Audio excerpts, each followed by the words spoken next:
철도 부품 납품 비리 의혹의 핵심에는 이른바 철피아라는 비리 구조가 있죠.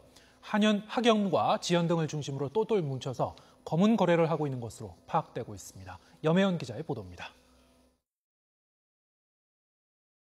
지난 5월 말 서울중앙지검은 철도시설공단을 대대적으로 압수수색합니다. 철도시설 관련 공사를 발주하고 납품하는 과정에 정부 관료와 민간업체들이 유착돼 비리 구조로 움직이고 있다고 봤기 때문입니다.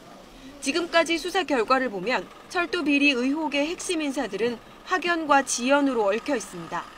스스로 목숨을 끊은 김광재 전 철도공단 이사장은 대학 후배인 권모 전 새누리당 수석 부대변인을 통해서 거액의 돈을 챙긴 의혹을 받았습니다. 공사의 발주를 맡은 실무 책임자 역시 김 전 이사장이 발탁한 대학 후배로 드러났습니다. 납품업체들은 철도공단에서 계약을 따내기 위해 철도공사나 철도공단 출신의 고위 간부들을 대거 영입하고 있는 것으로 알려졌습니다. 로비 창구로 활용하기 위해서입니다. 이 과정에서도 특정 고등학교나 대학교의 인맥이 뿌리 깊이 얽혀 있습니다. 퇴직자들은 지역과 학교가 같다는 점을 내세워 로비에 나서고 현직 임원들은 퇴임 후를 대비해 청탁을 들어줄 수밖에 없다는 겁니다. 퇴직하신 분들이 민간 업체로 가면서 끈끈하게 이렇게 서로 선후배 관계로 해서 계속 이어져 있기 때문에 이게 소위 말하는 철피아의 문제를 좀 이루고 있다고 볼 수 있을 것 같습니다.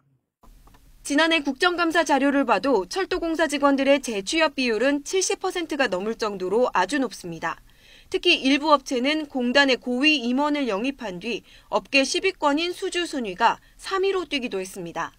업체 입장에서는 그만큼 투자할 매력을 느낄 수밖에 없는 구조인데 문제는 향응과 뒷돈 등 검은 거래가 따를 수밖에 없다는 겁니다.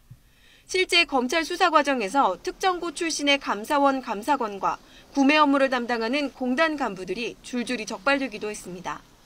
검찰이 이른바 관료 마피아의 첫 대상으로 철피아를 겨냥한 것인 만큼 앞으로 수사를 통해 뿌리 깊은 검은 고리의 실체가 파헤쳐질지 주목됩니다.